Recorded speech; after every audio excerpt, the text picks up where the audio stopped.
Welcome back. We're beginning lesson 2 today. We're talking about agent selection. We're talking about the representation agreement. And in that regard, we're going to welcome a good friend of mine, an important professional colleague that I've known for a long time now, Darren Heitner. Darren runs the Sports Agent blog. If you want to know anything that's going on in this world, I would recommend his blog.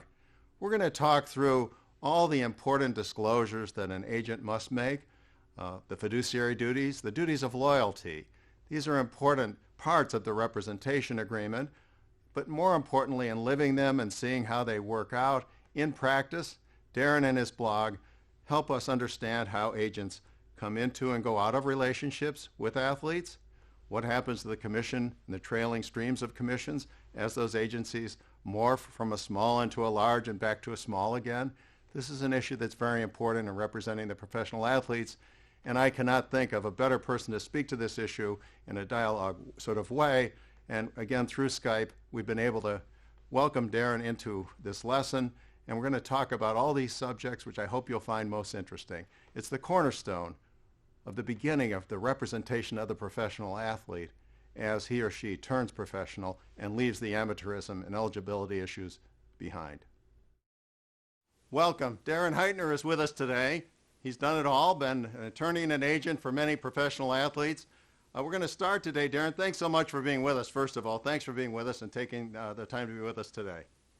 Thanks for having me. Okay, let's start with the rudimentary stuff that you do all day, every day, and that is counseling an agent through your sports agent blog, through your professional practice. Congratulations now on your own firm.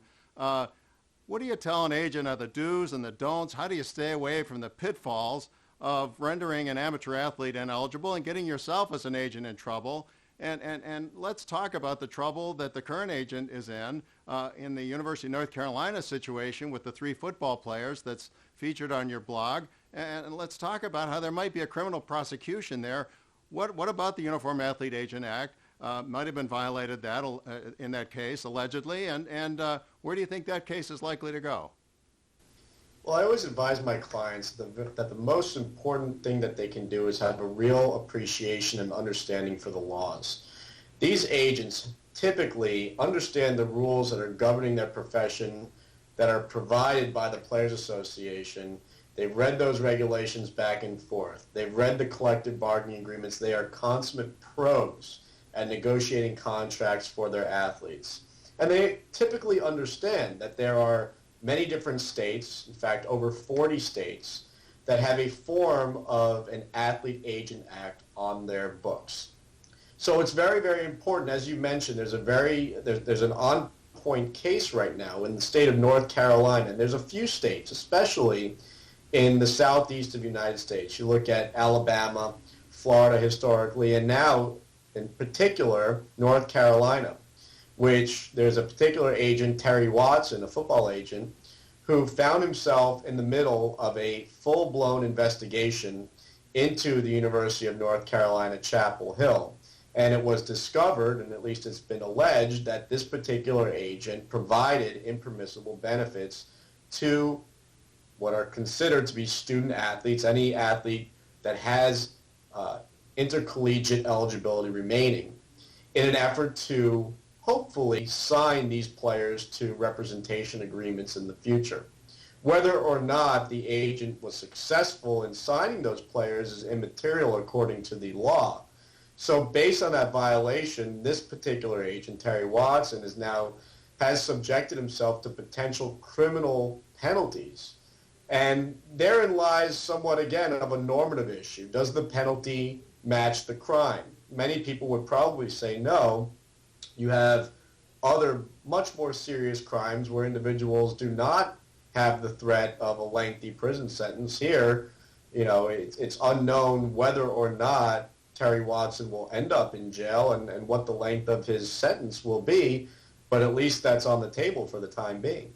So thank you for that encyclopedic answer, which was perfect, Aaron. So what we're talking about is offering things of value, paying these players. Let's be honest, Greg Little, Marvin Austin, Robert Quinn thousands of dollars while they're still student athletes to try to get them to come to his agency and sign with him when they turn pro. I mean, that's really what it is these impermissible benefits, paying them to come and be with this agency. And let's go to, you're in Miami, Nevin Shapiro, his situation, he was then a co-owner of an agency. It's widely reported, terrible scandal that was visited upon the University of Miami. But he, through his agency that he partially owned, he was also recruiting Miami athletes while providing them with many impermissible benefits. Is that the kind of thing? Now, he's in jail for other reasons. He was running a Ponzi scheme. But is that the kind of thing that the statute is more designed, and appropriately so, to stop that kind of agent infiltration of a program like Shapiro did with Miami?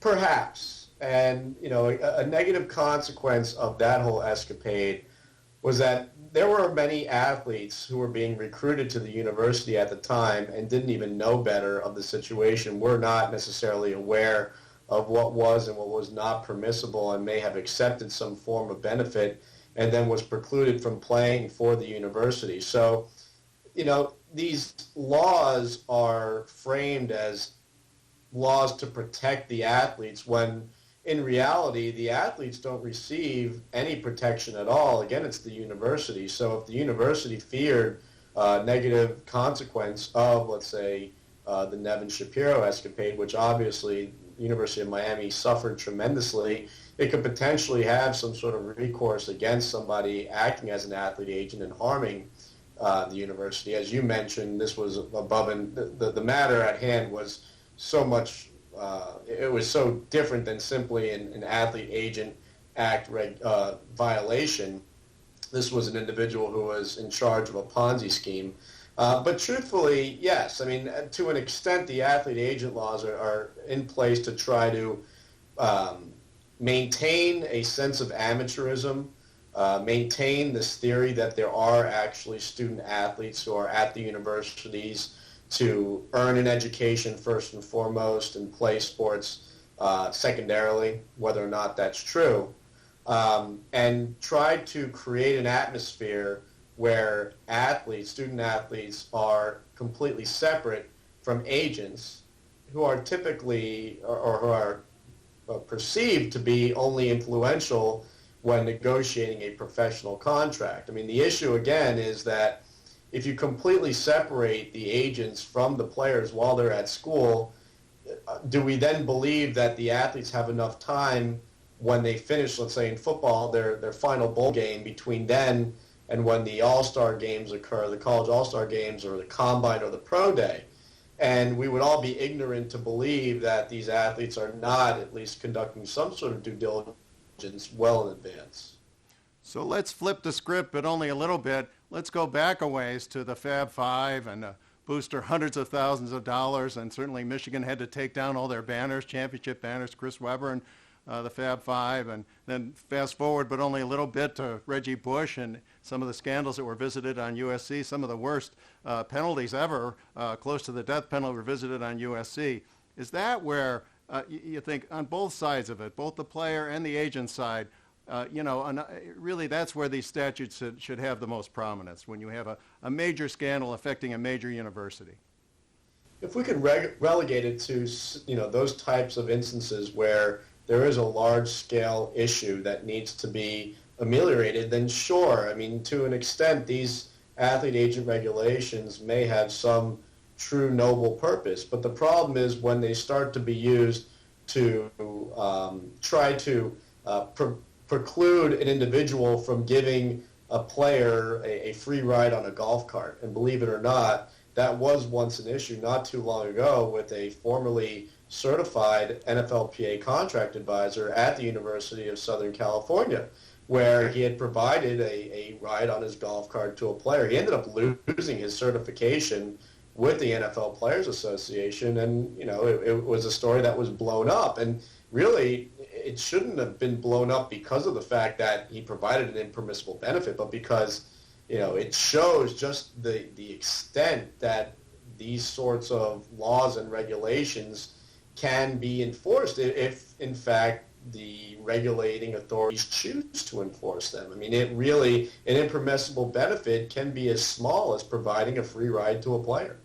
Or let's flip to the other side. Now let's talk about the player and how that player can lose his eligibility. The Keith Van Horn story with Rick Majerus, a free pizza at the time, when his father had died. And Majerus and the school itself were penalized for that. And the amateur athlete, because he accepted that impermissible benefit, it goes to that small and infinitesimal level. I think that's the point you're getting at. And I would agree with you that when you talk about a few dollars here and there, well, that's really where, the regulatory forces should back off.